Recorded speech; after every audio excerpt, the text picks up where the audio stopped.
Hey, this is Photography Banzai. In this video, I'm going to talk about the Sony A7. Thanks to CameraCraft in Rockford, Illinois for letting me try this out at their shop. The Sony A7 is still sold new. Right now it's around $800 retail. Back when it was initially released, it was $1,700, so a pretty significant drop in price. However, you do have the A7 II and the 3 out now. So I'm going to talk about this camera and see if it is an interesting option still. It has a 24.3 megapixel full-frame sensor with the optical anti-aliasing filter. That lowers the chance of moire in the images, but you do lose a little bit of sharpness with that filter. ISO range from 50 boosted all the way up to 25,600. Autofocus wise, it has a hybrid contrast and phase detection system, 25 contrast detect areas, and then 117 phase detect areas. Those are grouped in the middle of the sensor so it doesn't fill the whole frame. There is an option in the settings to turn on a box on the screen that shows you where the phase detect areas are. Video wise, it goes up to 1080p 60 frames a second. That is encoded at 28 megabits. Flash sync speed of 1/250th of a second. The camera does have a magnesium casing, very nice and solid. Viewfinder wise, 100% view, 0.71x magnification, 2.3 million pixels in that viewfinder. It does look a little bit pixelated compared to more recent cameras. It does have a 3-inch tilting LCD, it is not a touchscreen. 1/8000th of a second maximum shutter speed. It does have the electronic first curtain mode if you want to use that. Makes it a little bit quieter and a little bit faster. 5 frames a second continuous shooting mode on the camera. The battery is physically tiny, you do suffer for that. It's a NPFW50 with a CPA rating from 270 photos to 340 photos depending on if you use the viewfinder or the back screen, and also around 60 to 100 minutes of video recording time. Ports wise, USB 2 port, HDMI port with the clean uncompressed output, microphone, headphone jack. Ergonomics wise, physical features wise, this is one of the smallest, or probably the smallest full-frame interchangeable lens camera out there. It's before they added the in-body image stabilization, so it's pretty thin for a camera like this.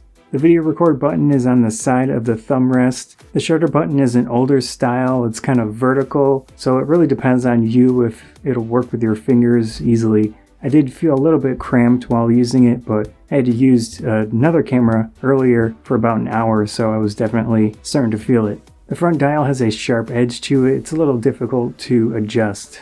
There is a single SD card slot. Oddly, it goes from the back of the camera to the front of the camera, but it does work well. It fits. Again, it is a single card slot, so if you need some type of in-camera backup, just keep that in mind. There is a switch button combo that defaults to either autofocus, manual focus, or AEL modes. With autofocus, manual focus, you have that set and then you press the button to switch to manual focus. I did test out the peaking feature with that. It's pretty quick and easy to use. You just hold that button down and then you can do peaking with a standard autofocus lens.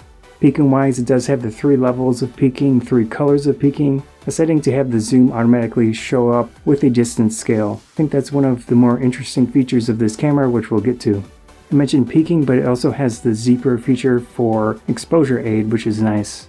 There's no locks for the dials, meaning you can accidentally change something like the exposure compensation pretty easily. There are 2 memory save slots on the main dial, which is always nice to see. That way you can get custom settings for whatever you want to set up. General ergonomics wise, pretty solid little camera. I think that's really one of the best selling points of this camera these days, is that it is very compact for the full frame sensor and interchangeable lenses. I've been considering one of these as potentially something to use with adapted lenses. That way I have the full frame sensor.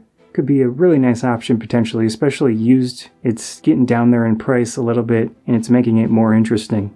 Autofocus speed felt average. It will really depend on long-term use to see how it works in practice. If you want something with really good autofocus, you want to get one of the newer cameras, the A7 III especially. Let's talk about who this camera could be for these days. The first one is someone on a budget that wants a full-frame mirrorless camera. This is one of your cheapest options. Someone that wants a very compact, mirrorless full-frame camera that has interchangeable lenses. They have a lot of old film-era lenses that they want to adapt to something. I think this is a pretty solid option in that case. That's the main reason I'm considering this camera, is the smaller size, being able to adapt lenses and still have that full-frame sensor. If you are looking for in-camera stabilizer, you want to go with the 2 or the 3 version of the A7. If you want the better battery life, you want to go for the 3 version of the A7. Better autofocus, again, go for the A7 III. Really depends on your budget though. I do think this is an interesting option still, but you have to keep in mind the autofocus system and all of that. So that was a quick look at the A7. Hope you enjoyed this video. Again, thanks to Cameracraft for letting me try this out at their shop. If you did enjoy this video, please consider subscribing. That helps me out a lot. Likes and shares help out a lot as well. Thanks again.